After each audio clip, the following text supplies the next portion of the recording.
ಇವತ್ತಿನ ವೀಡಿಯೋದಲ್ಲಿ ಏನಂದರೆ ನಾನೀಗ ಹಾಸ್ಪಿಟಲ್ ಹೋಗ್ತಾ ಇದ್ದೀನಿ. ಯಾಕಂದರೆ ನಮ್ಮದು ಆಪ್ರೇಷನ್ ಆಗಿತ್ತು, ಅದಕ್ಕೋಸ್ಕರ 9 ದಿನ ಆದಮೇಲೆ ಸ್ಟಿಚ್ ತೆಗಿಬೇಕಲ್ಲ, ಅದಕ್ಕೋಸ್ಕರ ಹಾಸ್ಪಿಟಲ್ಗೆ ಹೋಗಬೇಕಿತ್ತು. ಆ್ಯಂಡ್ ಅಲ್ಲಿ ವೆಯ್ಟ್ ಮಾಡಿದ್ದೆ, ಬೆಟ್ಟಲ್ಲಿ ನೋಡ್ಬೋದು. ಆ್ಯಂಡ್ ಡಾಕ್ಟ್ರು ಇನ್ನೂ ಬಂದಿಲ್ಲ.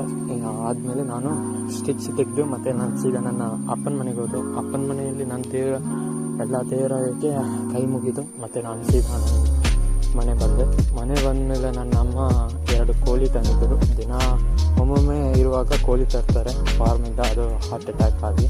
ಮತ್ತು ನಾವು ಸಂಜೆ ಏನಂದರೆ ನನ್ನ ತಮ್ಮನಿಗೆ ಊಟ ಮಾಡೋದು ಹೇಗೆ ಕಲಿಸಿ ಕೊಡ್ತಾಯಿದ್ವಿ. ಆದರೂ ಅವನು 2 ಬಿರಿಲಲ್ಲೇ ತಿಂತಾ ಇರೋದು ಅಷ್ಟೇ, ಎಷ್ಟು ಹೇಳಿದ್ರು ಅಷ್ಟೇ.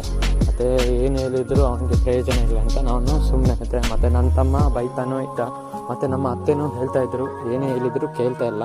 ಅದಕ್ಕೋಸ್ಕರ ನಾನು ಮತ್ತು ಈ ಬ್ಲಾಗ್ ಎಂಡ್ ಮಾಡಬೇಕಂತ ಅಂದ್ಕೊಂಡೆ. ಆ್ಯಂಡ್ ಈ ಬ್ಲಾಗ್ ಇಷ್ಟ ಆದರೆ ಒಂದು ಲೈಕ್ ಮಾಡಿ.